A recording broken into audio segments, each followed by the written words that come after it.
can. You will. You will do it. Zaga, you're doing Zaga. Oh my gosh, Becky. I actually talk in that voice all the my. time. So for the rest of the class, I think I would talk in this voice. Sometimes I do this. Hey, you guys talking about voices. You think about that when you're prospecting. Should I do a different accent? Think about my voice when I'm prospecting. I mean, just think about it. That's all I'm saying. I'm not saying it's good or bad. I'm just saying think about it. You gotta think about what you're trying to do. You Well, want yeah, I mirror have a match different is what I'm voice. saying. No, sometimes I've done that and it didn't work out too well. Like I'll take on somebody's accent because I do it. Well, don't take on somebody's accent. I'm just saying. It's like, it was like a natural. So he's just talking about adapting. What I'm saying is that if you can Mirroring your imagine level. yourself as the most professional, income earning version of yourself, what does that person sound like? Powerful. Just saying, think about it. Figure that out in your own mind. I know what it sounds like for me, right? Yeah. I know what I sound like when I'm the most highest possible version of myself, which is the salesperson, the real estate salesperson who's calling you out of the blue. You know what I'm saying? Like, because I imagine myself answering the phone, pissed off. I got an expired listing. My phone's blowing up. Have you guys ever gotten called by telemarketers? Does it suck? Yeah, it's so annoying. Okay, well, that's what you're doing. You know what I'm saying? That's what you're doing. It's no different from the person on the other end of the phone when you make that call. So the question becomes, you know, what does that sound like when you answer the phone?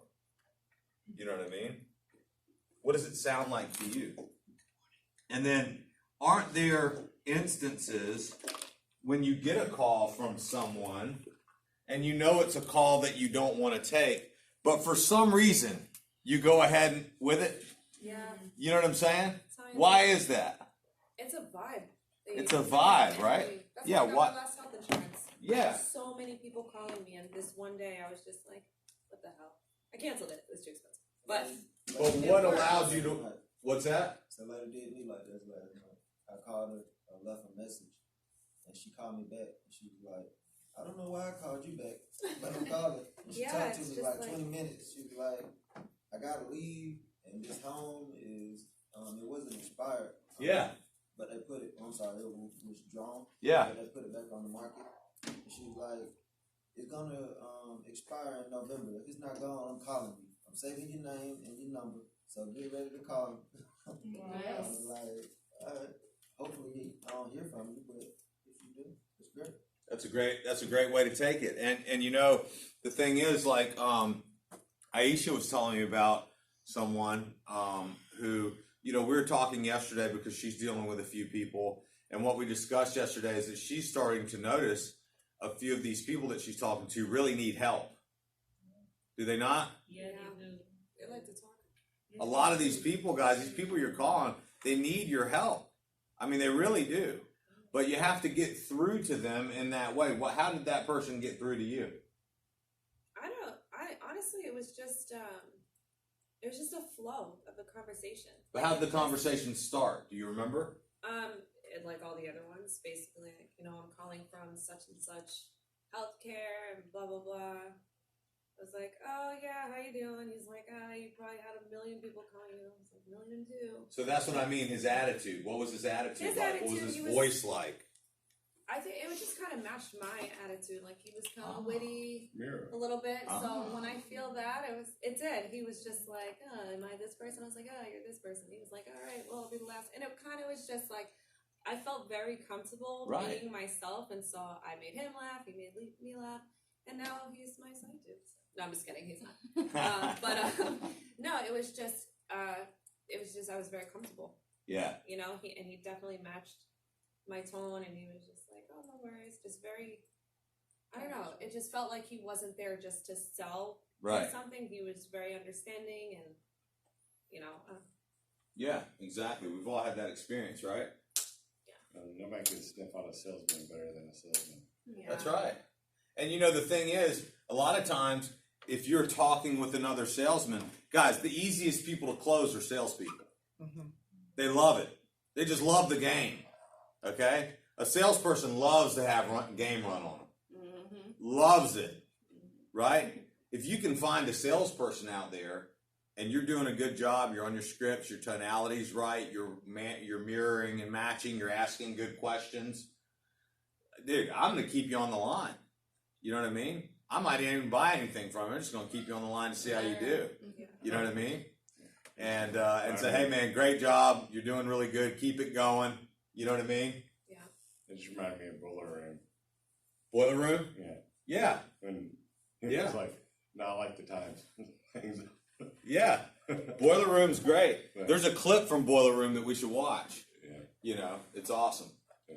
But what I've got here real quick, guys, just so you understand kind of what the goal is here, and I don't have all your names up there, so sorry, I just wrote the ones that were in the class at the time. But this is what a sales board looks like, okay? You have your name, how many listings do you have, how many pendings do you have, and how many closings have you had? And then how much income have you made? GCI, not net, okay? GCI, simple calculations, right? So, if you look at this, where does it say buyers? Doesn't say buyers anywhere, does it? Or does it? Now, buyers could be in the pending column, couldn't they? Yes. They could also be in the closed column. But we're not counting buyers as inventory because buyers aren't inventory. Buyers are just buyers, right? Maybe they're going to buy, maybe they're not going to buy. Hopefully they will. But if you have a listing, that means what? You got 90 days, 60 days, 6 months. That's your inventory. That's future income if you can turn it from a listing to a pending to a closed. Now, buyers are going to be inserted here, right? So buyers go in the pending column when they go under contract. That's it. Now, you can have another board which lists all your buyers and all your seller leads, and you're going to have all your own lead count. But as far as I am concerned, right, if I am your sales manager, which I think I kind of am, this is all I care about. You see what I'm saying? Now, this is a very healthy board, is it not? Yeah. I mean, collectively, we got 10, 18, 25 listings. We got 7, 9, 13 pendings. We got 20, 33, 45 closed. Guys, this is called, you know, what you're here to do. This is your job. I mean, this is not unusual. This is just like what the results of your activities are going to look like if you'll continue to stick with me, if you'll continue to hit your numbers, if you continue to work on your scripts, if you continue to work on your diction, right? And also your verbiage, how you say things, your tonality, when you pause, when you raise your voice, when you get a down tone, upswing, downswing, right? All these things mean something different. I'll give you an example. An upswing in language. What do you think that may identify? Excitement. Maybe. Or question. Uncertainty. Right? A downswing. Authority. Certainty. Okay? I'll give you an example. Oh, from us projecting. Correct. Gotcha. Devin, Yes. where are you planning on moving to next? New Hampshire. New Hampshire? Yep. Such a lie. That's question. Never. Right. Upswings are questions. Devin, where are you planning on moving to next? California. California, really? Yes. A little bit different, right? Yeah. But I said the same thing, didn't I? Yeah. But when you have an upswing in your voice, you naturally are portraying uncertainty. Now, you guys are new. You're reading scripts. You don't have them memorized yet. You got pissed off people on the phone. Guess how you sound? Nervous. Uncertain. How are you today? What's going on? I was wondering, if you sold this home, where would you go next? What are you going to be looking for in the next agent that you choose? What did they do that you like best? That sounds so terrible. But it's how you sound. Yeah. Is it not? Exactly. It's how you sound, isn't it? Yeah. Because you think you're being cheerful. But all you really sound like is somebody that doesn't know what the hell they're talking about. Because someone that does know what they're talking about is going to come in and they're going to say, so I see your property came off the market as an expired listing. See how I did that? An expired listing. Not an expired listing. Oh, exciting. Do you see the difference? Yeah. It's a big difference, isn't it? Yeah. I see your property came off the market as an expired listing. Or I see your property came off the market as an expired listing. Big difference, isn't it? Yeah. And I was calling to see if you're still interested in selling. That sounds so familiar. Are you? Can I take my voice in the air? Are you still interested in selling? You know that Wolf of Wall Street? Yeah. Jordan Belfort. Yeah. Yeah. I read a book he wrote, and he was saying like the single most important thing is like tonality. Yeah. Yeah. It's not what you say, it's how you say it. Yeah. A lot of people say it's not what you say, it's how you look. It's your body language. What you say is 10% of it. Yeah. How you say it's the other 90%. My point, guys, in these asking you these questions, that person who got through to you, it wasn't what they said, it was how they said it. Yeah. That's what stuck with you. That's what allowed you to stay on the phone. That's why you engaged with them. It's because of how they said. It's not what they said. So stop worrying about what the script says and just memorize the damn thing. Okay? Just memorize it. And then you can be yourself, right? The faster you memorize the script, the faster you can start becoming more natural with your presentation. Exactly what you were saying. What's that? We were doing scripts this morning, and when you were playing it back, I was like, "Oh, I sound so scripted." But it's Exactly. because I didn't. You sound so scripted because you don't know it. Because I'm trying to remember where the words are on the paper too much. So That's right. You know. It's like trying to learn a different language. You're going, how do I say door in Spanish? You're sitting there thinking that. How do I say door? How do I say door? In the meantime, somebody's talking to you. You know what I mean? Like you're trying to do the calculation, whereas you should really just be able to think in the language. Same thing with this, guys. You should be able to think in this language. You should be able to think in this language. And honestly,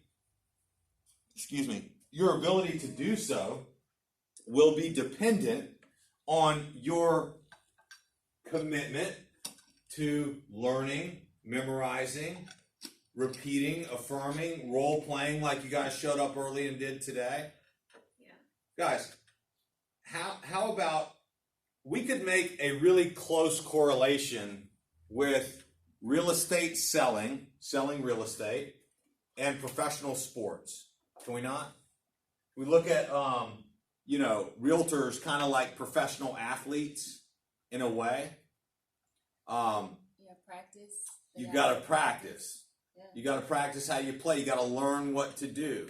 You got to go out there and take action. It's a contact sport, right? Literally, it's a contact sport because I've got to make contact with you. I got to shake your hand. But it's also a contact sport because I've got to make contacts. You see what I'm saying? So, in many ways, we are like professional sports players, and that is your scoreboard. Your scoreboard is how many listings do you take? How many pendings do you have? What are the quality of your listings? See, I learned a long time ago that it's not about the number of listings I have. It's about the quality of my listings. It's about the quality of the price, the quality of the house. See, I'd rather have one $2.5 million listing that's properly priced than 10 overpriced $300,000 listings. Make sense? Yes. Or, you know, whatever. I'd rather have one properly priced $250,000 listing than 3 overpriced $500,000 listings. Does that make sense? Absolutely. It doesn't impress anybody, guys, when your listing just sits on the market all freaking year. You know what I'm saying? That's not impressive. And also, what's not impressive is that you have 50 listings if none of them are selling. You just got 50 G's out there on the street. That's all that means, right? What you want to do is be churning your listings. You know, to be an individual person, if you can keep somewhere between 5 and 10 properly priced listings in your inventory, you're going to do very, very well. You do very well. And when you say listings, active listings? Active listings, 5 to 10. Now, here's the deal, guys. If they're properly priced, what do they turn into? Pendings. Once they're pending, they're not a listing anymore. It doesn't count double. Okay, so if Devin sells a listing, we go to 5 and 4. You see what I'm saying? So it's a constant balancing act to keep your listing inventory above 5. Now, should you have 15 properly priced listings? Absolutely. 20, 30, 40, fine. Do as many properly priced listings as you can possibly manage. But a great goal to be a productive individual who doesn't have to hire people and all this kind of stuff. I mean, you want to run your own business. If you can get 5 to 10 properly priced listings, now, a properly priced listing should sell in 30 to 60 days, shouldn't it? Yeah. And you're going to go throughout the process of prospecting, pre-qualifying, going on listing appointments, taking listings, scheduling 5, canceling 3, going on 2, taking 1. So let's say it takes you 10 weeks to get 10 listings, right? So they're coming on the market at different times. Does that make sense? They don't all just go on the market at the same time. It's staggered out over time, okay? So if it took you 10 weeks to get 10 listings, 90 days from the first one you took, you're going to start having a closing every single week. Does that make sense? And that's what you want, isn't it? A closing every week, maybe every other week. Maybe some weeks you don't have a closing, but then the next week you have 2. Or some weeks you don't have a closing for a month, but then you have 5. So you want to average it out. But what we have to do, guys, to get into survival mode, right, which we talked about yesterday, is we got to do one. We got to do one deal a month. One deal a month. You got 30 days. You got to do one deal a month. Now, I'm here to tell you your fastest way to one deal is a properly priced listing. Xavier has a buyer that he's working with. Went out, showed him property, been showing him a bunch of property, can't get him to make a decision, frustrated, the girl's got to move, she won't pick a house. They finally found a house. Made an offer. They accepted a different offer. Oh, I'm sorry. Back to square one, right? Literally. Who's in a better situation in that scenario, the listing agent or the buyer's agent? Every time, guys. Every time. Because now Xavier's got to fire up his car again, put gas in his car again, find properties on FMLS, present them all, say which ones do you want to see. She picks out 3 to 5. He goes and schedules all the appointments, looks on Google Maps and plans out the route, takes an entire day off to go drive her around and show her houses that she doesn't like again, and then the day's over. And it's over. In the meantime, there are 100 other people out there doing the same exact thing for 100 other buyers. And they're all competing for the same house. The buyers are in competition, guys. They're in competition within their price point. within the zip code, within the freaking school zone, right? The buyers are in competition. There are more buyers right now than there are sellers. That's an inventory problem. That represents a seller's market, okay? What that means is that if you have buyers, you're competing in the same market at the same price point with other buyers for the same house. Which means what? You better get aggressive with your offers. Creative. You better get creative. You better get freaking serious about getting them in somewhere. But what does it mean for you as a listing agent? You got a lot of people. How many listings can you take? How much inventory can you bring to the market? It will absorb. How much inventory can you bring to the marketplace? That is the question. You're really in the driver's seat. Yeah, you're the employer of the entire real estate economy. A lot of people say that the economy is largely based on real estate. I mean, if you look at the stock market, fine. But in the New York Stock Exchange, there's only about 25 billion bucks going around every day. Okay? That's really not that much if you consider the entire economy of the United States. 25 billion is what's being traded on the New York Stock Exchange, guys. I never thought of that way. So we all put our money in there, and we all pull it out, put it in, pull it out, and all that kind of stuff. But versus the size of the real estate market, I mean, guys, it's in the trillions. In the trillions, right? So if you want to really look at it, the listing agent is the employer of the economy. The listing agent is the driving force, definitely a very powerful driving force of the economy of the United States. So now let's remove the idea of who we think realtors are. And instead of realtor, look at ourselves as professional listing agents whose professional responsibility it is to bring properly priced inventory to the market. That's your job, guys. That's your responsibility. I don't even care how you do it. I don't care where you do it. I don't care how you do it. I don't care what you do. It doesn't really matter to me. I'm showing you the baseline fundamentals of how to be a great listing agent. But you're going to be who you are. You know, I'm not telling you not to do a damn thing. I never said don't make 100 contacts a day.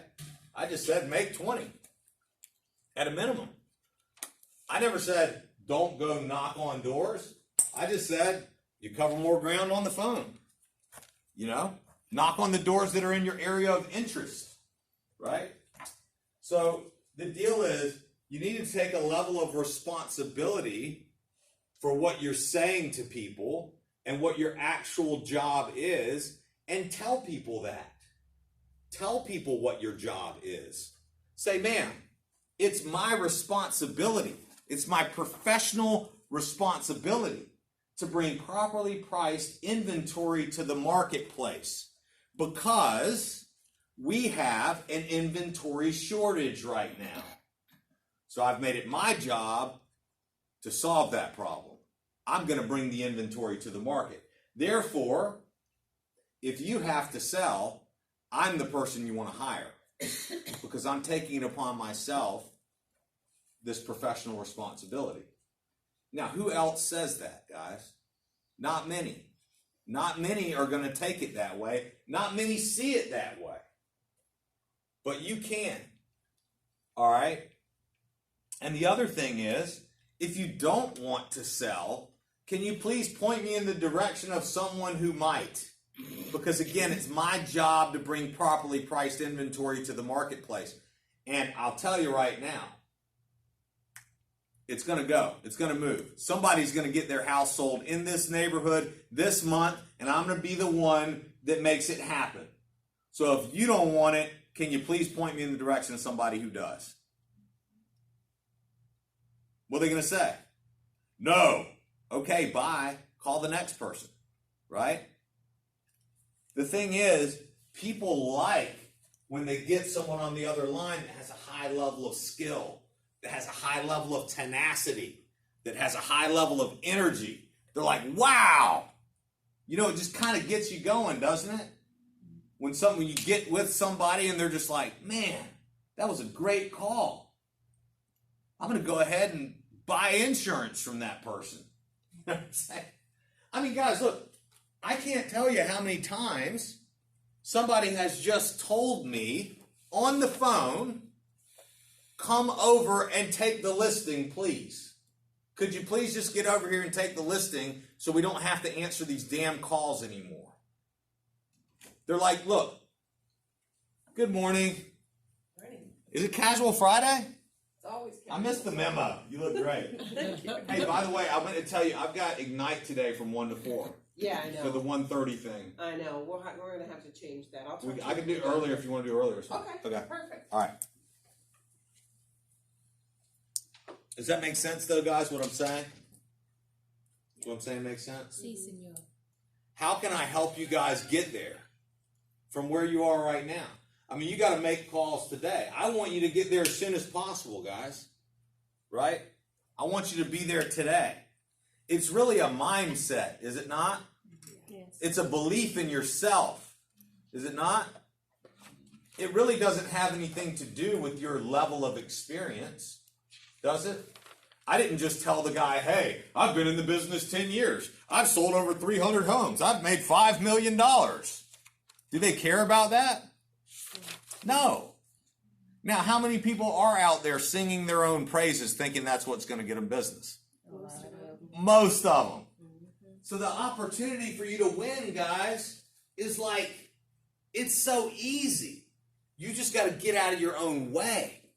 You've got to shine through all of your doubt and all of the things that are holding you back up here, your mindset, your belief, and then you also have to think, what do I sound like? What do I sound like to them? Maybe you're not good enough. You ever think about that? Maybe you should focus on being better, right? Maybe you should focus on becoming a better skilled person. It's not that you're a bad person. That's not it. It's that you want to be able to serve at the highest possible level. And you need to be honest with yourself about where you are. And then you need to take the steps right now to say, hey, look, I may not be able to get where I ultimately want to go today, but I can sure as hell be a little bit better every single day. I can focus on speaking this way. I can focus on asking this type of question. I can focus on downward tones instead of upward tones. I can focus on certain little things that will make a difference. Guys, if you are actually making 20 or more contacts a day, I guarantee you that you are seeing and missing opportunity. Are you not? Are you just watching the freaking opportunities fly out of the freaking door? That's good. I'm glad. I'm glad. Because that's the point. The point is, you've got to get so obsessed, and it should really piss you off, guys. You should get a little bit pissed and angry at yourself, not at them. It's not their fault. Okay, as a matter of fact, they have been lied to. They have been cheated on. They have been betrayed by someone just like you. Said the same thing you're saying. Is it their fault? No. No, it's not their fault. It's the professional responsibility of the person who they hired to have done a good job. So that person failed. As a result of their failure, this person's now in a bad situation. You expect them to be nice to you? I mean, guys, think about what you're doing. Think about who you are. You know what I'm saying? And at the end of the day, you have the opportunity, and it should piss you off if you've got 25 contacts and you were just that close, right? Or you scheduled the appointment and then you didn't say something that you should have said, and then you call them back and you can't get them and you didn't go. And you missed it, right? Guys, it's who you become through the process. It's not what you get, it's who you become. As I was explaining to Justin the other day, he was feeling down because he hadn't gotten, it took him 350 contacts in 3 months to get one listing. Now he's got 37 contacts and he just doesn't understand why he hasn't gotten another listing yet. I'm like, dude, what, you get one listing, now you're the freaking guy? Come on, man. You know? You got to focus. You got to train. You got to learn. It's who you become throughout the process that's important, guys. And the more challenge that you can put yourself up against, the faster you will move through the process and become great. Who's ever heard of the 10,000 hours rule? Who's ever heard of Malcolm Gladwell? Malcolm Gladwell is an author. He wrote a book called Outliers, okay? And what he talks about in Outliers is he talks about like major champions versus the rest of the population. How does it happen? Why is it that there are Michael Jordans? Why is it that there are Steph Currys? Why is it that there are these people that just blow everybody off the freaking charts? And actually, when you really look at it, it exists in every little microcosm. And what he says is, he's able to boil it down for all of humanity, that to really become an expert at something, you have to focus on it and practice it and study it and perform at it for 10,000 hours. Okay? 10,000 hours is the metric of greatness. Now, you could apply it to being a listing agent. You could apply it to being a soccer player. You could apply it to being a teacher. You could apply it to being a bartender. You know, whatever it is, your trade, your craft. You could also apply it to, you know, yourself, you know, different areas of your own life. You know what I'm saying? Yoga, for example. You do 10,000 hours of yoga, guys, you're going to be a freaking master. Okay? It takes 10,000 hours to master anything.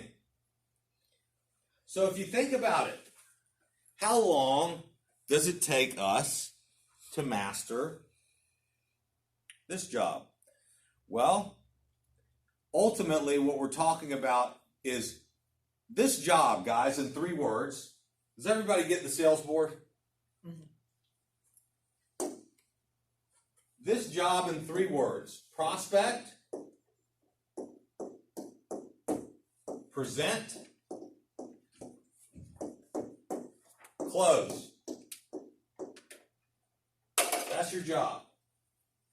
Prospect, present, close. Prospect, present, close. Prospect, present, close.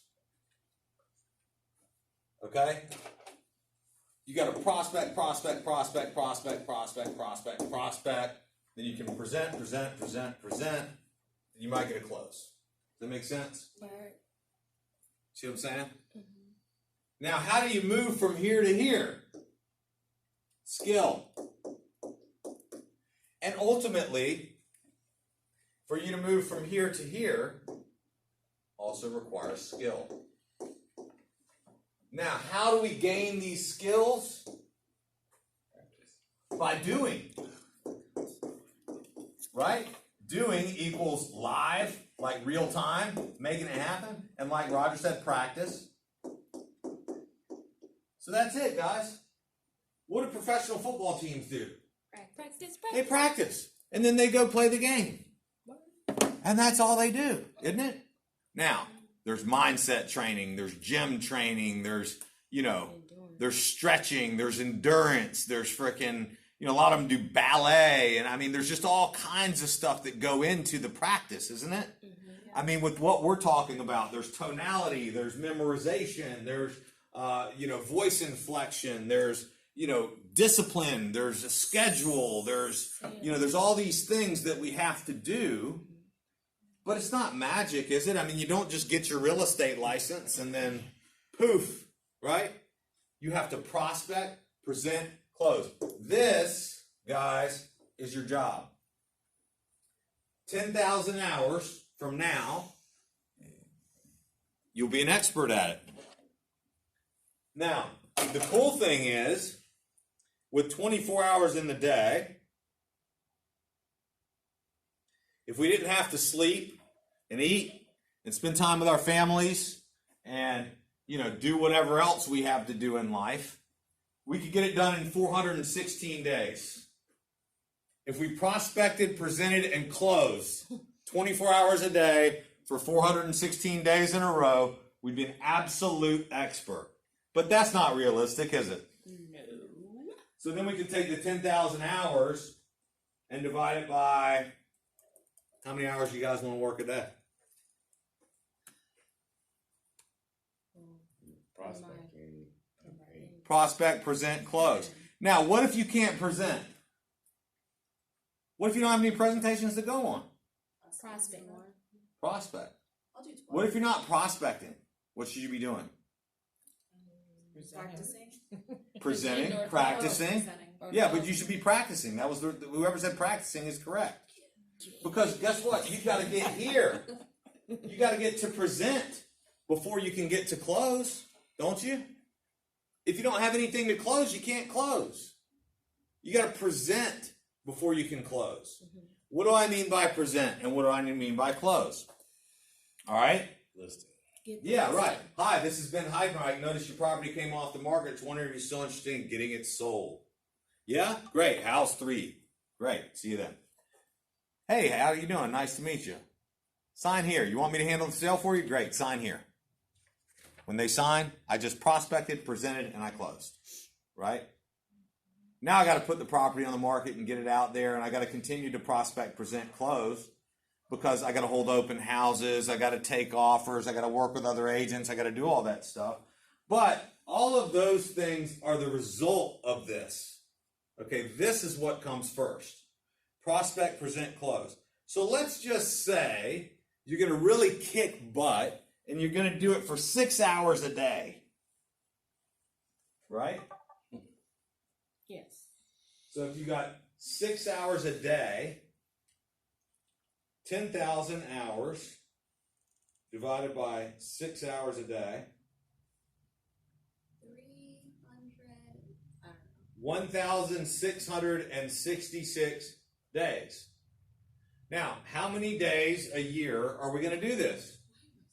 Let's say 250. That's 6.5 years, guys. That's 6.5 years. That's if you bust your ass for 6 hours a day, prospecting, presenting, and closing. Now, you guys sitting there going, oh, 6 hours a day? Okay, show me a 6 hour day then. And then tell me about it. Show me a real 6 hour effort. A real one. Right? And do it every single day for 250 days a year for 6 years. 6.5 years. Let me tell you something. If you do, you'll be standing up here. You'll be teaching people how to do it. Because you'll be a master. You'll be a master. Through that process, you will make millions and millions of dollars. It's not when you start making money at the end of the 10,000 hours. You can start making money today, guys. You can make money today. You can go take that listing today. You can. And you can get that shit sold in the next 2 weeks if you price it properly. And guess what? You'll get paid. You know what I'm saying? You guys can make money today. As a matter of fact, as soon as you make money, we will divide it by the amount of days it took you to make that money. And then we will learn how much money you did make today and tomorrow and the next day and every single day leading up to the date that you actually got paid. So if you think about it like that, and if you believe in your ability to bring inventory to the market, properly price inventory, then you are getting paid today. And if you are getting paid, and if you're getting paid based upon the amount of effort that you're putting forward, and you just put forward a low level of effort, what the hell do you expect to happen? Because I'm telling you, it's on you. It's not on me, guys. It's on you. I'm telling you what you got to do, and I'm here for you. You can decide whether you're going to put forth a low effort, a medium effort, or a high effort. Now, we're all people, guys. We're dealing with human nature here, okay? So the answer is it's going to be a combination of all three. There's going to be days when you put in a low effort. There's going to be days when you put in a medium effort. There's going to be days that you put in maximum effort. And you will see that your results will follow that. Not everybody can go maximum effort 6 hours a day, 250 days a year, guys. But if you keep that in mind, maybe you could do a little bit better every single day than you're capable of doing that day. I mean, let's look at it like this. Who's ever heard of Ed Milet? You heard of Ed Milet? He's the man. He's the man. He's a great guy. And what he says is do one more.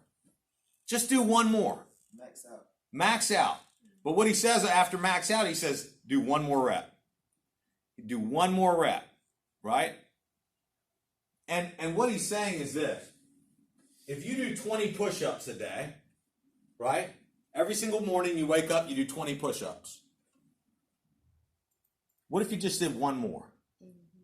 That'd be 365 more push-ups a year. If you calculate that over 10 years, there'd be 3,650 more push-ups. Now, over a 10-year period of time, do you think having done 3,650 more push-ups will make a difference? I guarantee it will. I guarantee it will. One more call. Who said, I'm done, but I'm just going to finish up this last call and then it is a great call? You ever had that happen? What if you made another one? How do you know? You don't know. You don't know what's out there, guys. You don't know what's around the corner. What we know is that we get back what we put out. That's a fact. So if you gear your mind this way, you become a magnet for what it is that you are looking for. If you gear your mind this way, guess what starts happening? And people go, how the hell does he do it? How does she do it? It just doesn't make sense how they're doing so much business. How they take a listing every week like clockwork.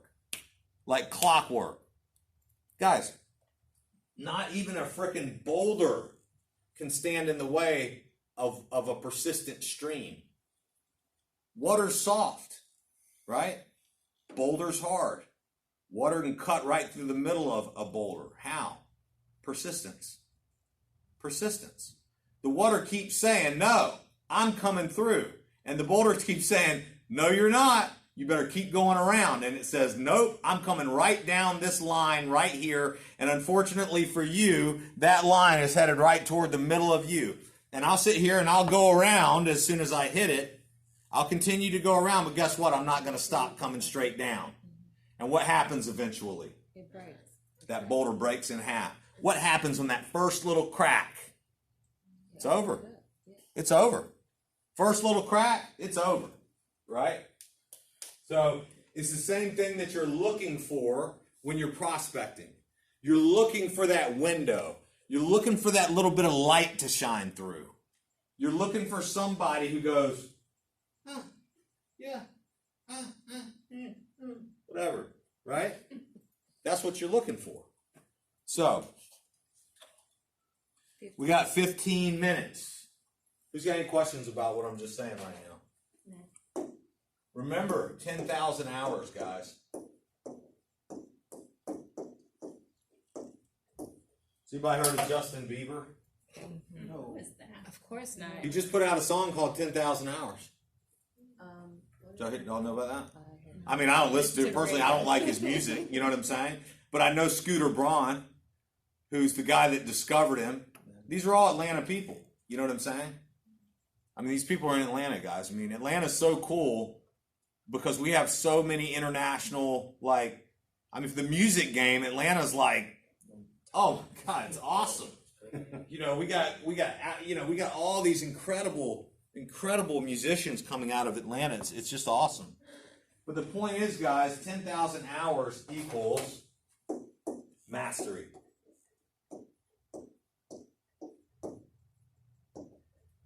Now, what if a guy hits 10,000 hours and you got nothing else to learn? Could he learn from somebody that's done 40,000 hours? You better believe it. Never stop learning. And the guy that's got 10,000 hours under his belt better be learning from somebody that's got 40,000 hours. I got 2 real estate coaches, guys. I have 2. $2,000 a month. I got one for real estate sales. I got another one for PC coaching. I got 2 coaches, guys. $2,000 a month. That's a mortgage, is it not? Mm-hmm. It's an investment in myself. So make sure I don't get lazy. I've got calls. I've got to send my numbers in, guys. Every day I have to send my numbers in. Just like you. Just like I'm asking you to do. Every single day I send my numbers in. On sales and on coaching. Right? So you have to realize that what I'm trying to tell you guys right now is that, you know, we're all in different phases of our journey. Okay? But it doesn't mean that we don't still need accountability, that we don't still have to focus and practice and learn and put forth maximum effort. So, based on your schedule,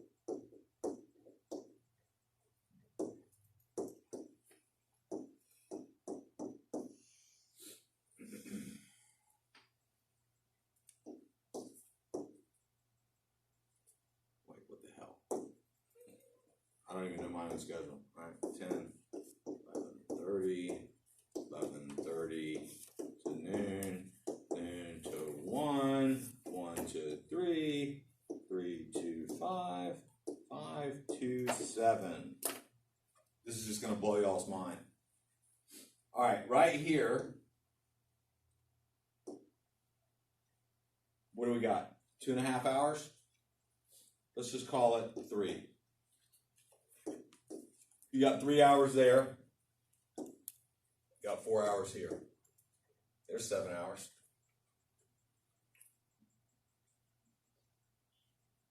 Five days a week for 6 years.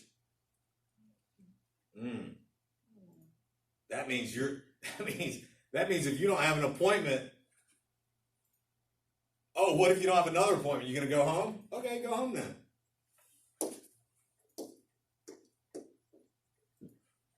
That's your choice. I don't know.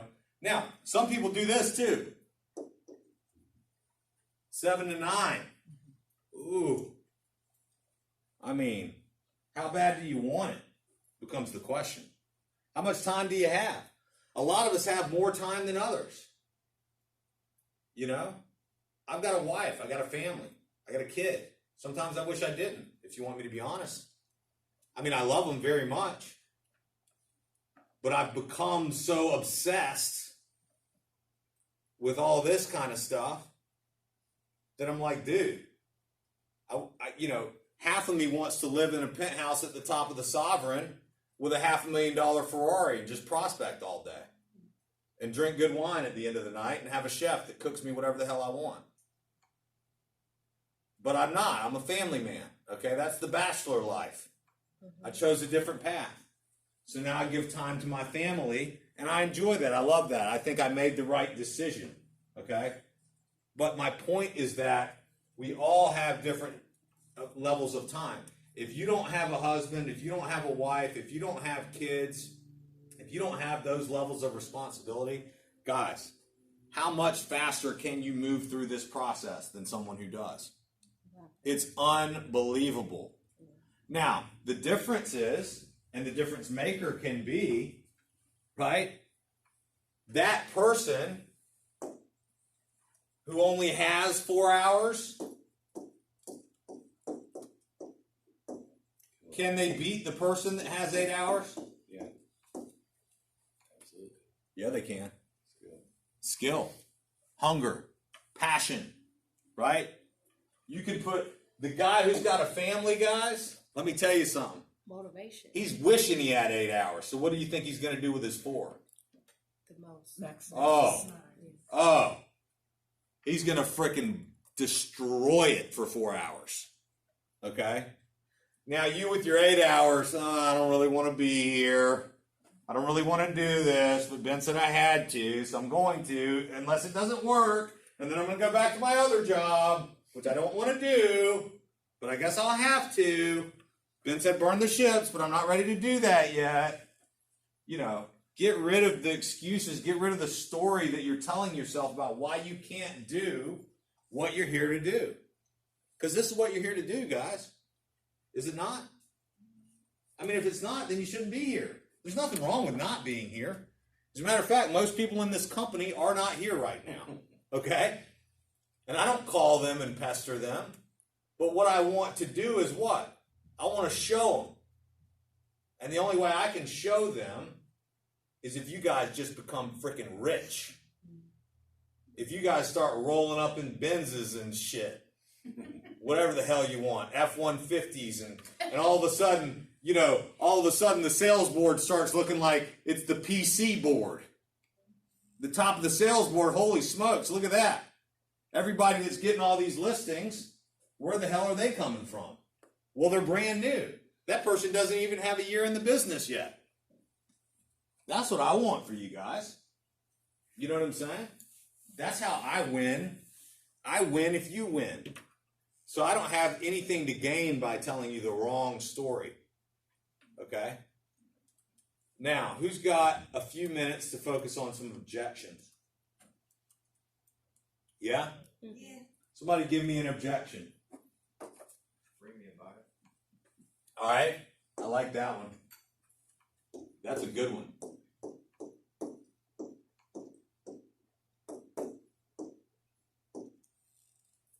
Why is that what they say?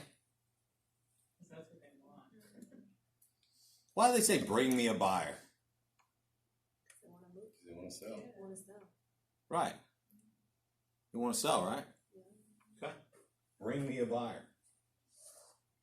How do you guys bring buyers to people? Create a great marketing. List the home and create a great marketing campaign. I know how to bring you a buyer. It's called put your property on the market at a price that will cause it to sell. With a professional real estate agent who's going to give it maximum attention and exposure. Do you have that right now? Or have you had that because currently you're speaking to them? Yeah, do you have it? You're asking me to bring you a buyer. I'm telling you that I can. As a matter of fact, I can bring you a buyer in a week, maybe 2 weeks. That's what my When do you want one? When? And that's what my last agent told me, and they didn't do it. Bring me a buyer. Okay, sure. When? No problem. When do you want them? When do you want me to bring you a buyer, sir? Now. Great. When can we get together? I need to explain to you the process by which I'm going to go through in order to bring you a buyer. Can we meet this afternoon?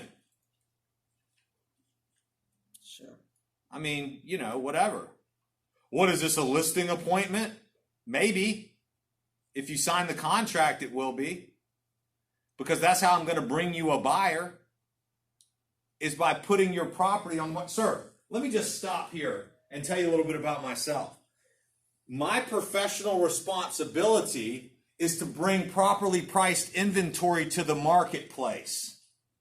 I am a professional listing agent. I know how to bring you a buyer. Well, they all say that. Do they? They all say that.